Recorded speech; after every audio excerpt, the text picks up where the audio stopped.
ang inyong tulay sa himpapawid ng serbisyo publiko. Ang Presidential Broadcast Service, Radyo Pilipinas, Radyo Publiko. Radyo Pilipinas. Radyo Publiko.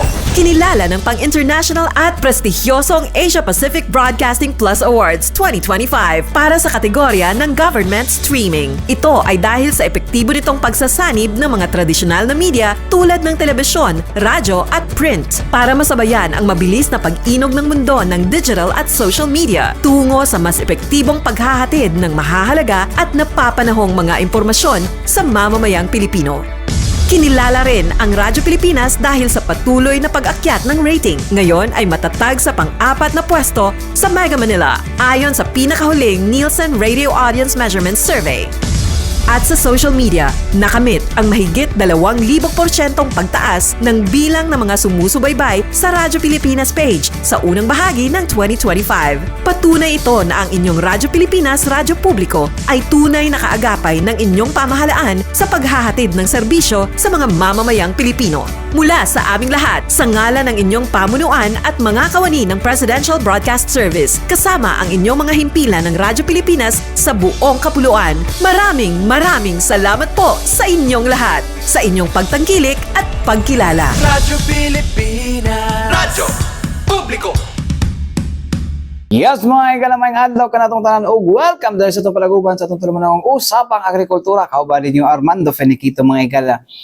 Yes, mga igala, no? Kamusta mong tanan diha, mga ka-agri, no? So, anyways, mga ka-agri, uban-uban na usab kita karon, no, alang sa ato ang mga hisgutanan sa agrikultura karong mga taknaan, no. Kumusta to mga mag-uuma diha? Okay, pamamang tanan diha. Bitaw okay gid always to mag-uuma, no, ato ang mga kuan, no, ato ang mga unsung heroes, no, silent warriors, no, sa to ekonomiya, mga higala, no, nga sila nagahataw pagkaon sa tuwa, no. So dahil kinagakuan, kasi kitong abogado gani ingon gani nga wala daw ko nay unsa ni? Abdi daw apil ang kuan daw sa pagtaas daw kuno sa atong GDP o GDP growth. Taka lang ka. Kung walay mga mag-uuma, no, pasmon ta karon, no? Wa tay makaon. No, okay. Kung magsalig ka to, sige, import. Sus, o sa man ito makuha na, wala tayo sa atuang supply din, no? So, may lang ginato yung mga mag-uuma din, sa tuang nasod, no? Anyways, may gahapon ni kalipay ni Senador Juan Miguel Zubiri, may no, ang pag-abli diya sa may no? Kaning Davao Bukidnon Road sa may Quezon, may galto na hugmak god, no. Gahapon ako na ning gisgutan di gahapon. Nasigutan ako ni karon may galan, no. Para kuan, no, napuntay kuan ba, no? Good news sa inyo, ano, sa inyong kabuntagon, no. Good news dahil ang musugat sa inyo, ha. Good news ang musugat sa inyo, ha, no. So mao na mga higala, no, ang kuan na to, una diha mga higala, no, pasalamatan ni kay liman ka sa agricultural pa lang nga products, mga higala, 40 million pesos a day ang mawala. Wow! 40 million, imagine that, no? Katungod ang kuan man gud, mga higala, na man sa Davao gud daw ang port gud daw nga may mo padala sa pinya og saging dito sa Japan. So kay mo divert naman sila, mga higala, no, Cotabato. Dugay daw kay na maabot. So pila pa kakuan, mga higala. So additional pa nga expenses sa fuel, ug uban pa nga mga logistics, mga higala, no? Siya travel expenses. Ni mulayo naman sila. So karon, mga higala, nga kuan, although kuan pa lang, graba pa lang gipabutang dira, mga higala, nga asfalto nila by Friday, no? Dako na kay nang tabang gid, no, nga mabalik ang katong mga kuan, no, tong mga ginansya sa to ang mga kwagikan sa Northern Mindanao padulong sa Davao City, mga higala, no. Particular, mga higala, ang port is nadra sa DICT, no, kaning Davao International Container Terminal, mga higala. Mao na yung diha na ang shipment point padulong sa ubang nasod.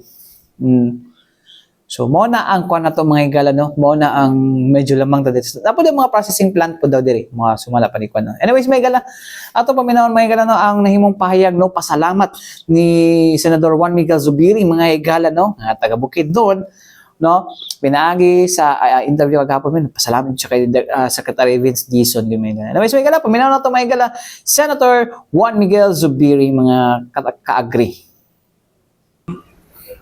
Nagpapasalamat kami ng malaki kay Secretary Vince Dizon sa action na ginawa niya na yung araw at ang ating Pangulo dahil alam mo maraming haka-haka na baka hindi gawing priority ito dahil nasa Mindanao. Pero sabihin ko sa inyo na isang tawag lang namin kay Sec Vince, kausap niya si Presidente, nagsabi si Sec Vince kagad sa amin, huwag kang mag-alala, Migs, maghanap tayo ng savings para gawin kaagad yan. It doesn't even have to be placed in this budget until 2026. At inaksyonan niya kaagad. So, Sec Vince, thank you very much, buddy. Partner, thank you. Salamat. Alam mo, ang tawag sa akin, text, yung bira sa akin sa social media na dapat aksyonan to. Ngayon, masasabi natin, inaksyonan ng ating gobyerno, inaksyonan ng ating mahal na secretary. You know, Secretary loves Mindanao and his priority is also with Mindanao. And we really thank you. And because of this, at least in record time, tama sinabi ni Secretary, record time, 40 million a day ang losses namin dito. Lahat ng pinya galing Bukidnon, saging, hindi madala sa Japan. Dahil nga yung shipping point ay nasa Davao. So yung mga processing plant nasa Davao.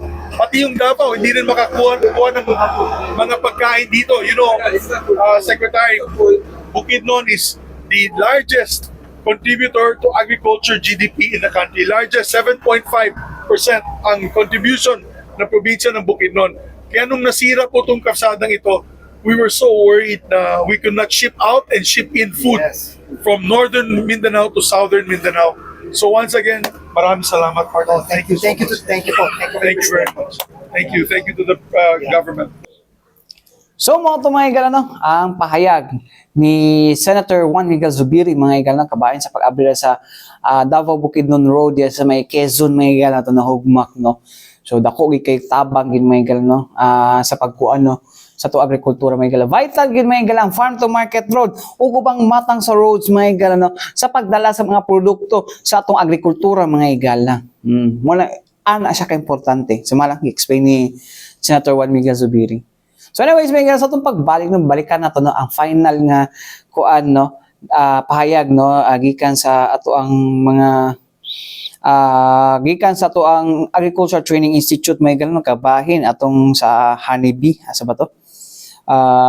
Kining sa kuan, no, pahayag ni Ma'am Maria Concepcion Fuerzas, mga igala, no, ang tagiya sa BC Honeybee Farm, mga igala, no. So unta namoy natun-al na sa pilakadlaw na tong panagisgot ni mga igala. Anyways, mga igala, balik ito man lang sa mga importanteng pahinumdom niya to si Bianan. Balik ito mga igala din sa itong panaguban sa itong tulumanong usapang agrikultura, kauban ni Armando Feniquito, mga igala, no? Yes, mga igala, sama sa atong giingon ni atong kuan, no, tawagan ni Dol, mga kuan ka-agree, no, before ta nag-break, no, atuan ang tiwason, no, ang atuang kining kuan, no, final episode, no, alang sa atuang benefits, no, discovering na benefits, no, sa beekeeping o bee products, mga igala, pinaagi sa usa sa mga learning site for agriculture sa Agricultural Training Institute, mga igala, na BC Honeybee Farms, mga ka-agri. Anyways, mga igala, paminaw na nato ni ang interview gikan sa Agricultural Training Institute kang Ma'am Maria Concepcion Fuerzas. So, minsan, baka may gusto kang itanong. Nalang kay pangutana, sir, regarding sa kung tagpila ang price sa colony sa stingless bee and as well as sa colony sa military. Sa atong single duha ang atong prices. Kung single layer lang, na 3,000 to 3,500, depende sa kapuno sa isa ka box. Then, kung double layer, nasa 4,500 to 500. Then, sa ano naman, sa mellifera, dalawang sources kasi tayo. We have the Baguio sa Luzon, and we have also from Bukidnon. Yung sa Bukidnon, nasa 15 to 18,000 din ang isang colony. Niyok yan, Niyok colony. Then sa Baguio naman is from 12,500 to 13,000. Depende sa population ng bees na madala sa isang colony. Mahal-mahal yun din siya, no? Oo. Okay. Sa kuan pod ma'am sa daghan bag ma-produce ang inyong apis sira na ba or Sira na. Wala, actually, wala may sira. wala. Millipira. Apis millipira. Apis millipira. Daghan bag ma-produce na honey o pila ka man sila bago maka-produce og siguro 1 liter ba or na. Actually, diri sa ato agad is isa lang ka season na ato ang kanang honey flow during summer. Diri sa mo ang na-experience sa BC, kan nga year wala mi na harvest kay murag nagdaot mo datong panahon karon sa ulan. Tapos last year sa 6 colonies dili naman lahat nga frames na harvest namo, pero naka-produce mi 35 kilos sa buwan. Nasa isa ka frame nara sa 2 kilos Ma'am, sa ano, di ba, nagbabari po ba yung lasa ng honey? Depende sa flower Yes, na ano? depende sa source niya. Nag-vary ang color at saka yung taste. Merong ano. Pero hindi naman masyado sa taste.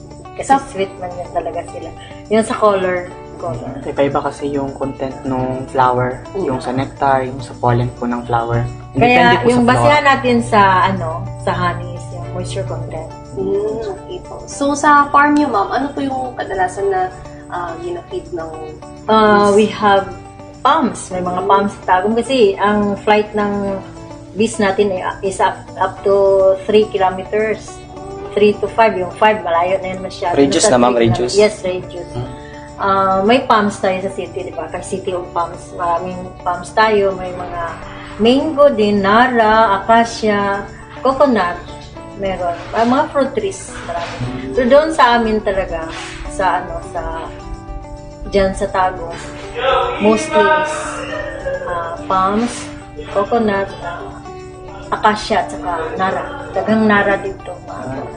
Mga tanom-tanom lang, mga old trees.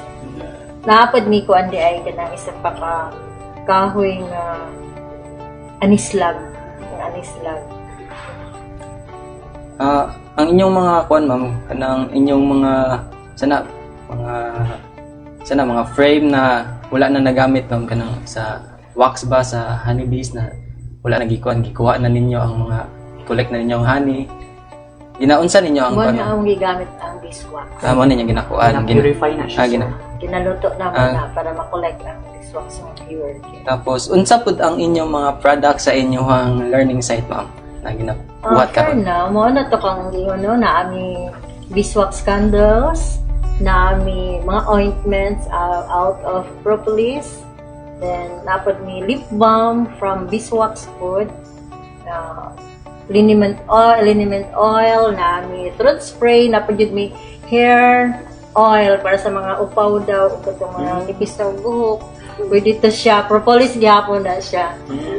Daghan jud actually, daghan na pa mi nasal spray para sa kanang mga nasal na scientist. Kuan gihapon, propolis gihapon. Pero concentrate na ako ang pagbuhat sa ointment, liniment oil, beeswax ka candles so kuan. Lip balm. Kaya ang lip balm magud na ako demand kaayo sa lain nga region ang nag-order. Unsa pud na region ma'am ang nag-order? Region 10, Iligan, napod sa Balay-Balay.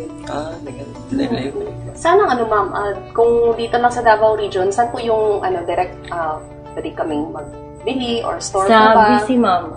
Online lang. Online. Nagakuan pud mo ma'am, delivery naghatod ba mo inyong kuan? Ay, delivery. Delivery. Yeah, sometimes akong anak na po sila mga business like itong nag-demo sa beeswax candle making. Ang business niya kay kuan man gud siya kana scented candle. So kung naa siya ay bazaar, ginapadala po na mo niya ang mga products. May tanong ka pa, Ma'am Josh? Actually, na-curious lang ako kay, hindi ko alam anong itsura ng nung candles nila, ma'am. Ay. Oo. Meron Ay, dito. saya nga, wala na Ay, dala. wala tayong sample, ma'am. Pero humot ba ya ilang candle na? Tagan mo nila mama itong pag-shoot na mo dito sa ila. Sige, imagine. Katong na koan. Unsay difference sa kanang regular candle o sa beeswax candle? Isa gid sa Bishop's Candle, wala gid siya accent. Okay. Tapos, yun, may negative ion. Kaya panitan baho sa inyong room. Makuha gid niya, murag masuyot niya ang baho. Experience ko na gid na. Kay sa mo ang balay naman yung mga irok. So, among sala, di ba ito magamit ng beeswax candle? Yan ang product mong taani. So, among sala na gid na beeswax candle. Purifier sa Yes, inyo. purifier. Air purifier siya. So, mas mahal siya, ma'am, compared dun sa Medyo, mismo. mahal magod ang beeswax. Ang raw beeswax na nang wala pa gani na luto, 500 ang kilo, anak. Pag niya mo pa ng lutoon. So, mahal din siya. Kaya ma-purify naman ito. So, value-added process niya. Na may mga students nga nagapalit po sa mga beeswax na kanang kung na good, finish na good na beeswax for their mga thesis nila. Actually, daghan kayo mga estudyante sa mga nagakandak na doon mga thesis. Apila po si Sir. Ay, si Sir Ma'am. Ako na siya. Isa na siya sa akong mga kuwan, mga produkto nga. Nagakuan po ng mga research in terms of kining sa bees food. Regular na nag-akuan kasi la, Ma'am, Sir. Yes po. Nag-lecture sa Yes po.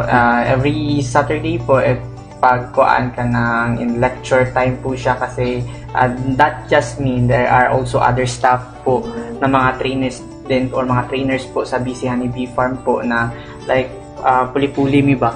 So ako aning week karon and then si Sir next week kay more on sa handling sila or sa manipulation na.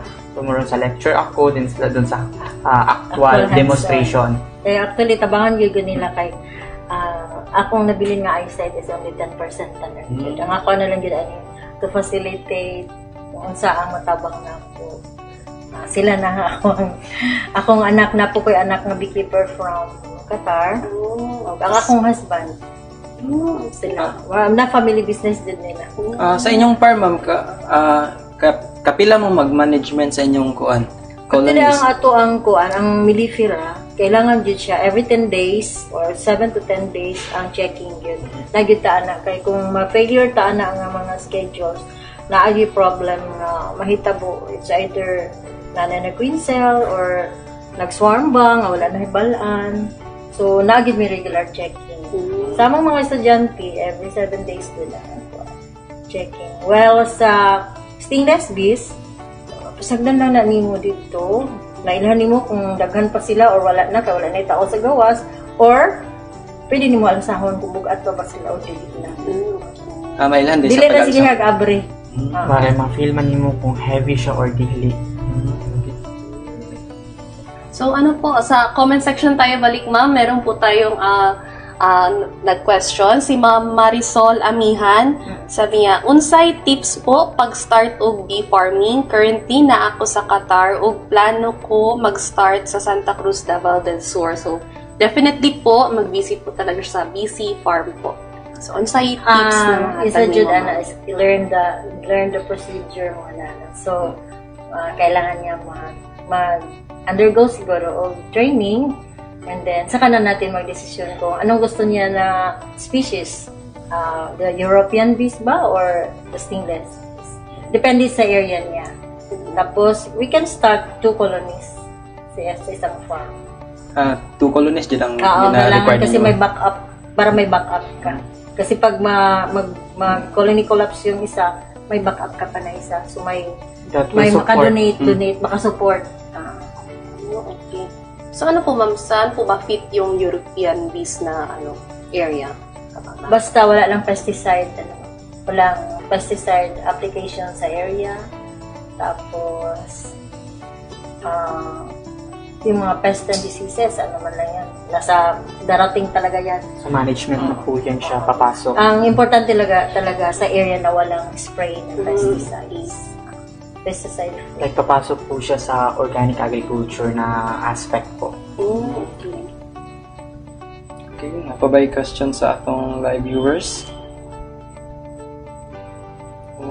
Murag wala na. Wala na. So, meron po ba tayong final message po? Or gusto po ba natin i-promote din po ang ating farm, ma'am and sir? So, sa atong mga ka-agri, kung gusto jud mo malingaw. Actually, ang pagbuyog-buyog is kalingawan na na siya. Purag hobby lang. And then, ang business mo go, kuha na lang na, mo follow na lang na siya. Kuha lang, kanang just love the bees, save the bees, and have your beeline to BC Honeybee Farm. So sa mga nais po matuto at mag-learn tungkol sa mga bubuyog, paano po mag-alaga ng bubuyog, sa mga willing po mag-training po, open po ang BC Honeybee Farm po. Just message us and we will try to message you also na paano po mag-apply or paano po mag-enroll sa aming BC Honeybee Farm. Okay, yan. So, thank you so much Sir John Ray and Ma'am Maria. Ayun po ay isa namang successful na webinar na naman po ng ating natapos. At our big thank you to the BC Honeybee Farm. So, thank you po. And that was all on this month's webinar episode on Beyond Honey, Discovering the Benefits of Beekeeping and Bee Products. We hope na marami po tayong matutunan from this episode. So, mga tumahigal, ang pahayag, ang mga tubag, munta na mo'y nakutlo gikan kang Ma'am Maria Concepcion Fersa sa mga higala, and kato sa mga gusto nga mo sulod sa kining mga ka-agri, kaning beekeeping o bee farming, pwede kayo sulayan mga higala, pwede mo muskwela dito kay isa man sila sa LSA or Learning Site for Agriculture, I think sa Panabo ba sila or sa Panabo or sa ang tanawon ha, Panabo ba sila or murag sa ata sila sa kining New Corelia, Napod sila sa Tagum sa Madaom, So, kung gusto mo adto lang mo dito sa ilahang may galan silahang kining farm school mga ka-agri. So, anyway, guys, mga ka-agri, una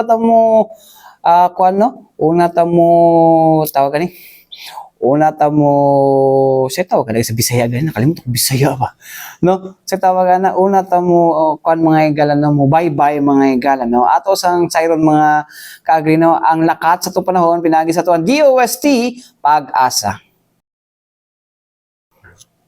So mga igalan, ang lakat sa panahon, karong adlaw. Anyways, mga kaagri, wala kita iigong oras, sa ngalan sa Tibok Persa, sa DXRP, Radyo Pilipinas, Radyo Publiko Davao mga gala, ako inyong nakauban, Armando Feniquito, alang sa usapang agrikultura, hangtod sunod na usap, daghang salamat og maayong adlaw kanatong tanan.